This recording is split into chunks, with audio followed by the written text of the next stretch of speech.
नमस्कार मेरे प्यारे साथियों, मैं डीपी आज एक नए वीडियो के साथ आप लोगों के सामने हूँ।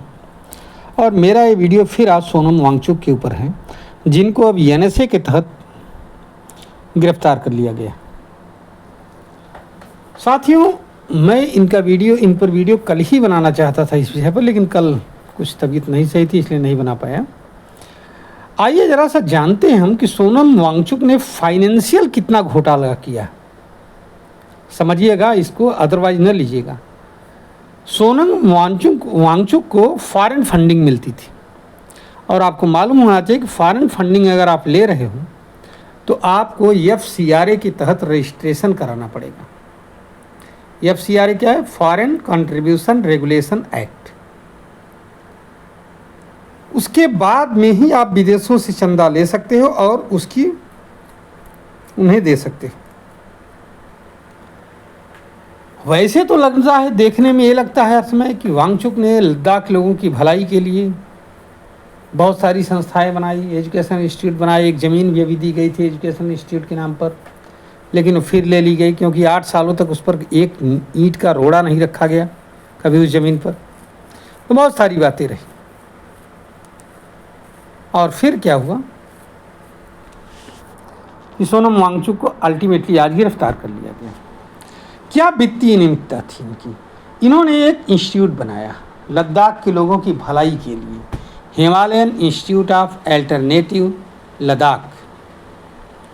2 माह पहले से जांच के दायरे में है ये इंस्टीट्यूट। ठीक है, 7 अकाउंट्स हैं इस इंस्टीट्यूट के, और सरकार को जानकारी कितने की है? 4 के बारे में केवल, बाकी 3 के विषय में कोई जानकारी ही नहीं, ना ही कभी दी गई। 2023-24 में 6 करोड़ रुपए इसमें आए थे, और 24-25 में 15 करोड़ रुपए इसमें जमा हुआ था। ऐसा क्या चीज़ है भैया जो इनसे नहीं हो पा रहा है? अगस्त 2020 के बाद 1,63,00,000 रुपए विदेशों से आए इसमें। किसके पास? सोनम वांगचुक के पास। इनके पर्सनल अकाउंट में आए हैं, ध्यान रखिएगा।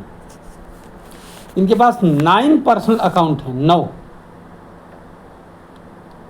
लेकिन जानकारी केवल एक अकाउंट की दी गई, बाकी अकाउंट गुप्त।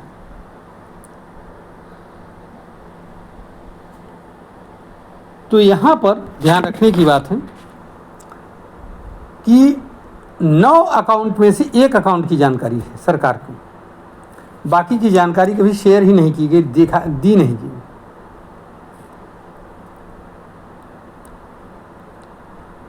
ऐसे ही 21-24 के बीच में 3,23,00,000 रुपए वापस भेजा गया। कहाँ से? इंडिया से वापस। सोनम वांगचुक की एक और कंपनी है, ध्यान रखिएगा, student educational and cultural movement of Ladakh. इस पर भी भयंकर जो है वित्तीय अनियमितता के आरोप हैं। एफसीआरए का जो लाइसेंस था इस कंपनी का, वो ख़त्म कर दिया गया। फॉरेन कंट्रीब्यूशन रेगुलेशन एक्ट का जो कानून था, आरोप ये था कि इसमें से बहुत सारे खाते हैं इसके भी, और सारे खातों की जानकारी जो है सरकार को नहीं दी गई कभी भी, ध्यान रखिएगा। उसके बाद में एक इनका इंस्टीट्यूट है शेशियान इनोवेशन प्राइवेट लिमिटेड। इसके भी 3 बैंक अकाउंट हैं, लेकिन सरकार को केवल 2 की जानकारी, 1 की जानकारी ही नहीं।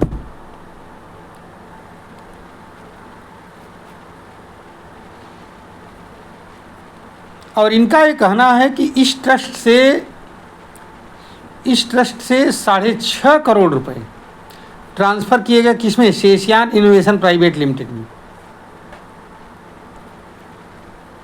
और फिर जो है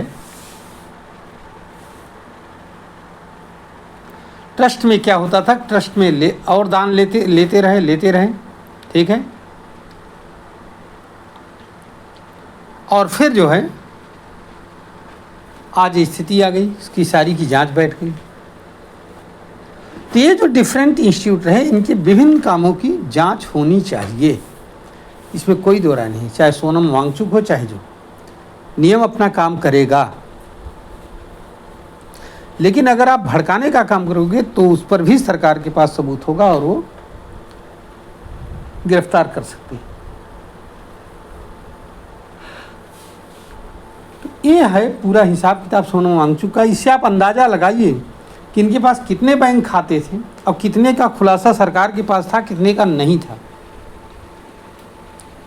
ये अंदाज़ा लगाइएगा। चलिए, मैं अपनी वीडियो को यहीं पर समाप्त करता हूँ साथियों। उम्मीद है कि आपको ये वीडियो पसंद आएगी।